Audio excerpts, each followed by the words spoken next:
Assalamualaikum warahmatullahi wabarakatuh. Halo, apa kabar Anda semuanya? Semoga sehat selalu. Pada video kali ini kita akan membahas soal TO SNBT ya. Jadi khusus di bagian penalaran matematika ini bagian yang pertama. Insya Allah akan menyusul nanti bagian-bagian selanjutnya. Mudah-mudahan soal-soal yang seperti ini akan keluar di ujian yang sebenarnya dan Ananda lulus di perguruan tinggi yang diinginkan. Oke, mudah-mudahan sukses selalu dalam mengikuti ujiannya. Langsung saja kita bahas soal yang pertama. Jika Anda ingin mencoba terlebih dahulu video ini, silakan di pause dulu videonya dan nanti kita samakan jawaban kita. Jika berbeda dengan pembahasan yang Bapak sampaikan, silakan share di kolom komentar untuk sharing-sharing ilmu. Baik, kita bahas soal yang pertama. Diketahui fx sama dengan x kuadrat dan gx sama dengan x kuadrat min 6x tambah 14. Berapakah dari pernyataan berikut ini yang bernilai benar ya? Jadi yang ditanya ada berapa banyak pernyataan benar dari 4 pernyataan yang ini. Kita tinjau dari pernyataan yang pertama, fx dan gx terbuka ke atas.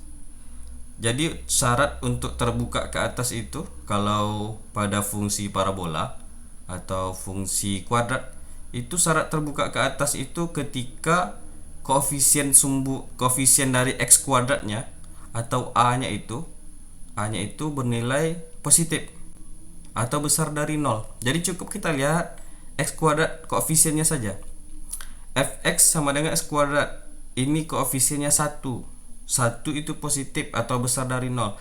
Maka fx itu pasti sudah terbuka ke atas. Sudah terbuka ke atas ya karena sudah positif. Dan gx coba kita cek juga. Jadi cukup kita perhatikan pada x kuadratnya saja, pada koefisien x kuadratnya. Ini juga koefisiennya 1. Maka gx juga terbuka ke atas. Nah, jika dia min x kuadrat atau min 5x kuadrat, jika min lah pokoknya, jika min, maka dia terbuka ke bawah.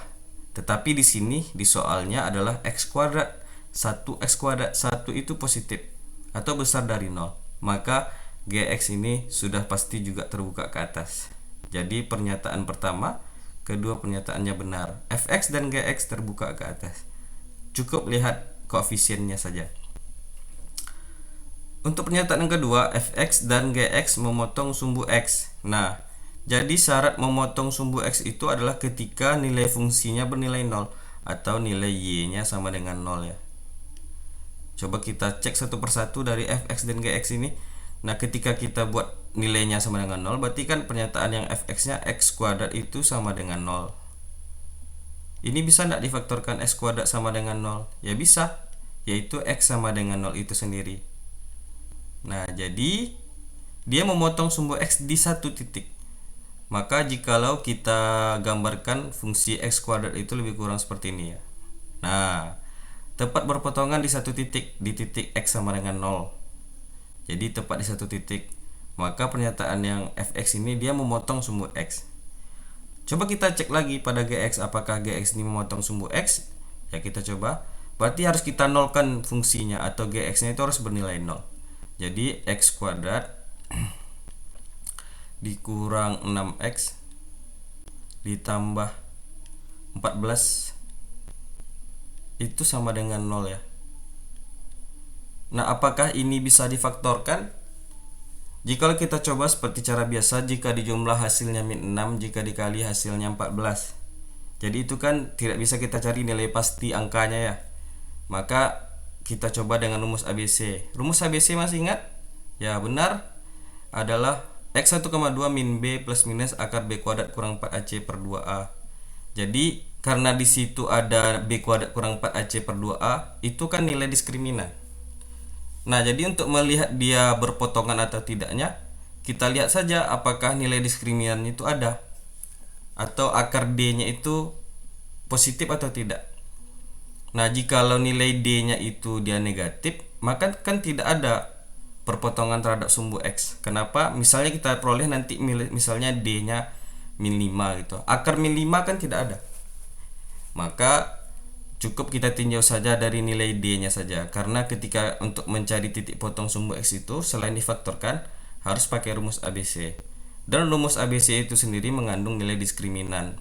Nah, jika diskriminannya itu 0 atau positif, itu pasti sudah memotong sumbu X. Tetapi jika D-nya negatif, maka dia tidak akan memotong sumbu X. Coba kita tinjau nilai D-nya. Nilai D-nya itu tadi adalah B kuadrat kurang 4AC ya. Nah, B kuadrat berarti min 6 dikuadratkan jadinya 36. Min 4, A nya 1 tak usah kita tulis, kali C nya itu 14 ya. Nah, jadi diperoleh. Nah, jadi nanti jika D nya itu positif, sudah pasti dia memotong sumbu X. Tapi jika D nya itu negatif, dia tidak akan memotong sumbu X. Berarti 36 dikurang 56. Jadi diperoleh di situ nilai D-nya itu rupanya adalah minus 20. Nah, minus 20 ya.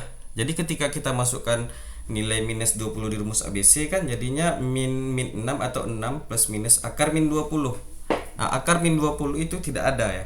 Jadi imajiner. Makanya persamaan solusi dari persamaan kuadrat kan ada yang imajiner katanya atau tidak real. Maka dia akar min 20 ini menyebabkan dia tidak memotong sumbu X karena bernilai min.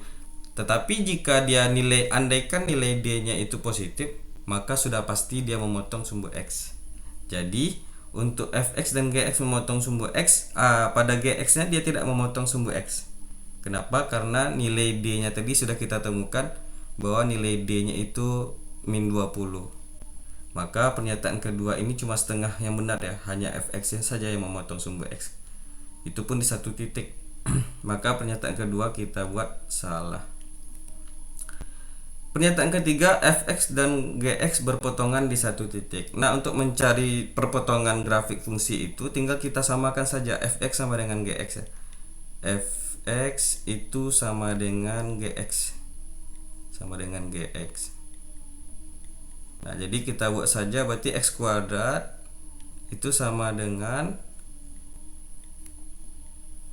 X kuadrat min 6X ditambah 14 ya.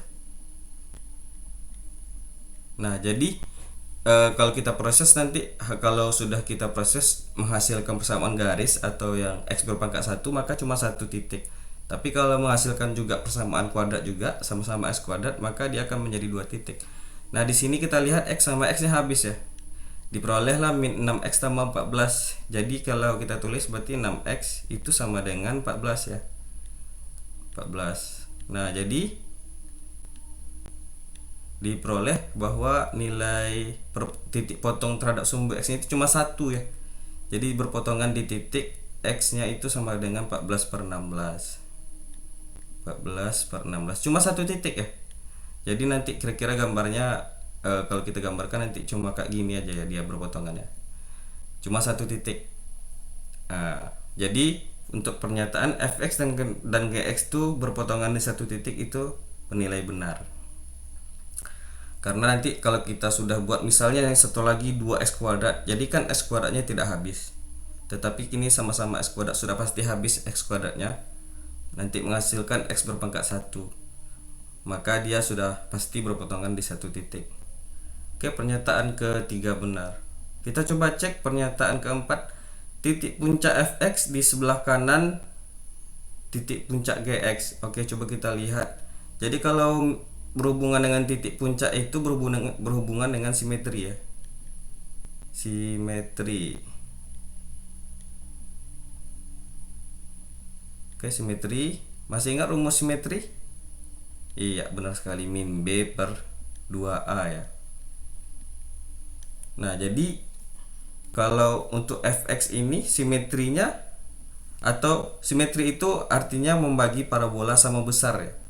Jadi tepat di tengah-tengah atau tepat di puncaknya. Simetri membagi dua parabola sama besar. Nah, simetri pada Fx yang ini dia bernilai 0 ya.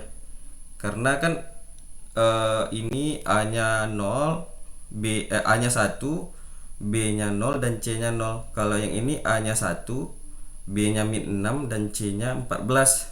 Jadi coba kita cek kalau dari Fx itu berarti min 0/2A, min 0/2 kali 1 ya. 2 kali 1 itu sama dengan 0. Nah, jadi dia di nilai X sama dengan 0. Simetri itu berhubungan dengan nilai X ya. Sementara untuk yang GX itu coba kita hitung simetrinya. Jadi X sama dengan min B. B nya itu kan min 6, berarti min 6 berarti 6 per 2 kali 1, berarti sama dengan 3 ya, 3. Nah, jadi kalau kita gambarkan lebih kurang seperti ini. Jadi titik puncak fx berada di sebelah kanan titik gx. Nah, jadi ini sudah kita gambarkan kasarnya tadi, bahwa titik puncak fx itu di sebelah kirinya gx, bukan di sebelah kanan. Ya, ini kan ini yang fx ya, fx, dan ini yang gx. Nah, jadi ini tepat simetrinya di sini, dan yang ini simetrinya di angka 3 ya. Jadi tepat di 3 ya simetrinya. Jadi kalau pernyataan titik puncak fx, titik puncaknya ini di 0,0 ya, berada di sebelah kanan titik puncak gx. Nah, jadi ini gx yang sebelah kirinya, yang fx itu ya, bukan yang di sebelah kanannya. Maka pernyataan keempat ini juga bernilai salah. Jadi banyaknya pernyataan yang benar cuma ada 2, yaitu pernyataan 1 dan 3. Ada sebanyak 2 pernyataan yang benar. Jadi jawabannya adalah yang C. Oke, silakan dicek terlebih dahulu. Baik, kita lanjut ke soal yang kedua. Soal kedua ini tentang kita baca terlebih dahulu soalnya. Setelah terjadinya gempa di Cianjur, terdapat jembatan menghubungkan 2 desa hancur. Kedua kota terpisah sejauh 12,5 meter dan tinggi tepi kota berbeda seperti pada gambar, dengan selisih 3 ya. Maka yang ditanya ini adalah berapakah panjang jembatan yang menghubungkan kedua desa tersebut. Jadi yang ditanyanya ini. Maka bisa kita gambarkan lebih kurang seperti ini ya. Nah, jadi lebih kurang seperti ini gambarnya ya. Ini terpisah sejauh 12 akar 5 ya, 12 akar 5 meter. Jadi panjang jembatan itu yang ini. Nah, jadi panjang jembatannya itu yang ini. Maka katanya di sini dan tepi kota berbeda dengan selisih 3 meter ya. Jadi lebih tinggi yang pada kota atau desa B ini lebih tinggi sekitar 3 meter. Berarti ini kan selisihnya di sini 3 ya. Lebih tinggi pada B ini 3 meter. Maka berapakah panjang dari jembatan itu sendiri? Maka bisa kita cari panjang jembatan. Itu pakai rumus Pythagoras saja ya. Nah, kan ini siku-siku di sini dan kita akan mencari sisi miring. Maka sisi miring bisa kita cari ini kuadrat ditambah 3 kuadrat ya. Berarti 12 akar 5 dikuadratkan ditambah 3 dikuadratkan ya. 3 dikuadratkan. Maka diperoleh 12 akar 5 berarti 5 kali 144 ya. 144 ditambah dikali 5 dulu ya, karena akar 5 dikuadratkan jadinya jadi 5 ditambah dengan ini 9 diperoleh akar 4 kali 5 20 simpan 2 berarti 20 di 22, 5 kali 1 5 ditambah 2 lagi 70 ya, ditambah dengan 9 jadi akar 729. Berapa akar 729? Nggak perlu kita cari karena kita untungnya sudah ada option ya. Jadi kita lihat manakah yang memungkinkan menghasilkan angka 9 jika dikuadratkan. Kalau 24 kita kuadratkan kan digit terakhirnya 4 ya, berarti 6. Nah, berarti salah. Kalau 5 kita kuadratkan 25 itu kan nanti digit terakhirnya 5. Kalau 6 kita kuadratkan nanti adalah 6 ya, dikuadratkan 36. Kalau 7 nih bisa nih, 7 kali 7 kan 49 ya. Jadi kalau 8 coba kita cek 28. 28 ini kan 64, digit terakhirnya 4, berarti yang benar itu adalah yang D. Jadi kalau Anda nanti tes boleh kok dipakai cara yang ini, cuma kita lihat koefisien terakhirnya atau angka terakhirnya. Yang mana jika dikuadratkan harus sama dengan digit terakhirnya ya. Oke, Mudah yang untuk soal yang ini hanya dengan menggunakan konsep Pitagoras. Coba kita cek lagi untuk soal selanjutnya, masih soal yang sama, cuma yang ditanya di sini berbeda. Seorang kontraktor bangunan memperkirakan proyek pembangunan jembatan selesai dalam waktu 60 hari oleh 24 pekerja. Jika Pemda ingin proyek tersebut selesai 32 hari, maka berapa banyak harus yang dibuat tambahan pekerjanya ya. Jadi kalau Anda ingin coba dulu, silahkan di pause dulu videonya. Jika sudah di pause dan mencoba, silahkan coba cek pembahasannya. Jadi ini berhubungan dengan perbandingan berbalik nilai ya. Jadi ini kan makin banyak pekerja makin sedikit harinya. Jadi itu perbandingan berbalik nilai. Berarti jika inginnya 60 hari itu butuh 24 pekerja. Nah, jikalau ingin menyelesaikan dalam waktu 32 hari, berapa banyak pekerjanya? Ini akan kita cari ya. Nanti kita mencari tambahannya itu tinggal kita kurangi aja nanti ya. Maka ini perbandingan berbalik nilai. Berarti 60 per 32 itu sama dengan, nah ini kita balikkan salah satu ya. Boleh yang ini kita balikkan atau yang ini. Jadi tidak boleh yang keduanya kita balikkan, hanya satu saja. Ini aja yang kita balik ya. Berarti X per 24. Nah tinggal kita kali silang. 32 kali X kali X itu sama dengan 60 kali 24 ya. Dikali 24. Nah ini Bapak biasanya tidak menghitung berapa nilainya. Ini aja kita pecah-pecah ya. 32 itu kan 8 kali 4 kali 4 dikali X kali X itu 60 ini dari 12 kali 5 ya. 12 kali 5 dan 24 itu kan 6 kali 4 ya.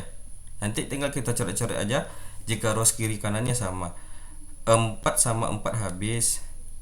Nah kemudian 8 ini kan 2 kali 4 ya. 2 kali 4. Nah 4 ini bisa dicoret dengan 12, sisa di sini 3. Dan 2 bisa dicoret dari sini. Sisa di sini 3 ya. Jadi diperoleh 3 kali 5 kali 3 lagi ya. 9 kali 5 45. Nah jadi jika ingin menyelesaikan dalam waktu 32 hari dibutuhkan sebanyak 45 pekerja. 45. Jadi berapa tambahannya tinggal kita kurangi aja. Yang awalnya 24 ya, jadi tinggal kita kurangi saja. Berarti ini 1, ini 2. Jadi dibutuhkan tambahan pekerja sebanyak 21 orang. Jawaban yang tepat adalah yang A ya. Oke. Ini mudah, hanya perbandingan berbalik nilai ya yang dipelajari dulu di SMP ya. Ini oke, yang A. Oke. Kita lanjutkan soal selanjutnya. Baik, ini soal selanjutnya, soal yang keempat ya. Masih soal yang sama, cuma pertanyaan di sini berbeda. Masih di teksnya yang sama ya, masih kasus yang sama, tapi yang tadi ditanya itu tentang perbandingan berbalik nilai. Pertanyaan yang ini adalah jika besi pengokoh jembatan tersebut merupakan segitiga sama sisi, maka panjang besi yang digunakan sebagai pengokoh jembatan tersebut adalah. Nah, jadi kita sudah tahu tadi ya bahwa panjang dari jembatan ini adalah 27. Sebagaimana yang sudah kita bahas di soal sebelumnya ya, di soal yang ini, bahwa panjang jembatannya itu adalah 27. Oke, pertanyaannya di sini untuk penyanggah ya, tiang itu pengokoh jembatan tersebut segitiga sama sisi, artinya semua panjang pengokoh ini itu adalah sama ya, karena dia segitiga sama sisi. Maka bisa kita hitung kok berapa nilai ataupun panjang pengokoh ini dibutuhkan. Bahwa di sini ada sama dengan panjang jembatan tadi ya, panjang jembatan keseluruhan itu kan ini 1, 2, 3, 4, 5, 6. Ada 6 pengokoh ya. Berarti anggaplah pengokoh, panjang tiang pengokoh itu A ya. A ya. Jadi panjang pengokohnya itu A. Berarti 6A itu sama dengan 27. Ya, jadi 6A sama dengan 27 karena kan panjangnya ini sama. Ada sebanyak 6 ya. Berarti panjang pengokohnya satu buah pengokoh itu adalah 27 per 6. atau bisa kita sederhanakan sama-sama dibagi 3. Ini bagi 3 9, ini dibagi 3 adalah 2 ya. Berarti panjang setiap pengokoh ini adalah 9/2, 9/2, 9/2, 9/2, 9/2 dan seterusnya. Coba kita hitung berapakah panjang yang ini dulu ya. Nanti yang kita hitung yang di atas. Ada sebanyak 1 2 3 4 5 6 7 8 9 10 11 12. Ada sebanyak 12 kali 9/4. Nah, jadi 9/2 ya. Ini bisa kita coret di sini tinggal 6. Ada sebanyak 54. Nah, dan yang di atas ini ada berapa banyak? Mari kita hitung. 1 2 3 4 5 ya. Ada sebanyak 5. 5 kali apa? Ya, panjang setiap satu panjang penyanggahnya 9/2. Berarti 45/2 ya. Nah, itu kan baru satu sisi. Sementara kita jembatan tuh pasti ada sisi kiri, ada sisi kanan. Jadi ini baru satu sisi ya, 54 ditambah 45/2 ya. Itu baru sisi yang sebelah kirinya. Kalau kita tambahkan di sisi sebelah kanannya tinggal kita kalikan 2 saja ya. Jadinya diperoleh di sini 54 dikali 2 8 10 ditambah 45 ya. 45. Jadi 153 ya. Jadi panjang pengokoh yang dibutuhkan itu adalah sebanyak 153. Itu ada di option yang D. Oke. Mudah sekali. Cukup seringkas ini ya kita kerjakan. Kita coba bahas soal selanjutnya, bahwa katanya di sini masih konteks kasus yang sama, cuma pertanyaannya di sini berbeda. Total biaya pembangunan jembatan tersebut adalah, nah jadi yang ditanya total biayanya. Bahwa kita tahu bahwa lebarnya itu adalah 4 meter dan biaya per meter perseginya itu adalah 400.000 per meter persegi. Jadi bisa kita hitung luas dari jembatan kita itu 4 kali 27 ya. Ya, luas jembatan yang dibutuhkan itu luasnya adalah 4 kali 27. 27 itu dari jembatan panjangnya dan 4 itu dari lebarnya. Nanti dikalikan dengan harganya. Harganya 400.000. Ya, tinggal kita kalikan saja. Pelan-pelan saja kita kalikan. 4 kali 7 8, simpan 2 8 10 dikalikan 4 lagi, 4 yang ada di sini. 2 simpan 3, 4 kali 0 0 ditambah 3 4 ya. Ditambah nolnya 5 1 2 3 4 5 432. Oke, ini ada di option yang A. Jadi biaya yang dibutuhkan 43.200.000 rupiah. 43.200.000 rupiah. Oke. Next, soal yang terakhir adalah tentang perusahaan A dalam memproduksi X ton baja membutuhkan biaya sebesar BX sama dengan X kuadrat dikurang 10X ditambah 58, dan baja yang dihasilkan berupa HX 50 dikurang X juta rupiah. Luas daerah. Jadi ini tanyanya di sini adalah luas daerah. Jadi jikalau Anda ingin mencoba terlebih dahulu, silakan di pause videonya biar lebih efektif belajarnya ya. Jadi jangan cepat-cepat di-spoilerskan. Dicoba dulu, yang penting ada usaha terlebih dahulu. Jikalau sudah stuck baru boleh dilihat pembahasannya. Biar lebih efektif cara belajarnya. Jadi tidak langsung melihat pembahasannya. Nah, untuk mencari luas daerah ini bisa dipakai cara cepat ya. Ini ada cara cepatnya ya. Cara cepat mencari luas daerah itu bisa kita pakai, ini luas daerah, D akar D per 6A kuadrat. Nah, jadi kalau kita pakai cara biasa itu kita gambarkan dulu X kuadrat min 10X tambah 58, nanti kita gambarkan lagi HX 50 dikurang X, nanti kita kurangkan, habis itu kita lihat mana yang di atas mana yang di bawah. Itu akan membutuhkan waktu yang lama, maka kita pakai cara cepat saja. Nah, bagaimana cara mendapatkan nilai D? Ya, kita samakan dulu persamaan ininya ya, BX sama dengan HX nya itu. Berarti X kuadrat, nanti kita cari nilai D. D itu adalah diskriminan 10 min 10X ditambah 58 ya. Itu kita samakan dulu. Jadi syarat dapat nilai D-nya itu setelah kita samakan dulu ya. 50 dikurang X. Jadi kita min X nya kita pindahin di sini jadinya X kuadrat. Jadi min 10 ditambah 1 jadinya min 9. Min 9X. Dan 50 dipindahin ke sini jadinya tinggallah di sini 8 ya. Sama dengan 0. Nah, jadi inilah yang kita cari nilai diskriminannya setelah kita samakan. Jadi bukan diskriminan satu-satu, bukan diskriminan ini satu, bukan diskriminan ini satu, tetapi sudah kita gabungkan terlebih dahulu. Coba kita cari nilai D-nya. B kuadrat kurang 4AC ya. Jadi itu harus sudah di luar kepala kita, sudah biasa kita menggunakannya. B kuadrat berarti min 9 dikuadratkan 81 min 4AC.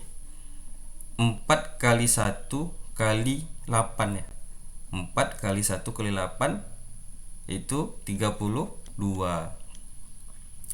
Jadi diperoleh di sini 11 dikurang 2 9, 7 dikurang 3 4 ya. Jadi nilai D-nya adalah 49.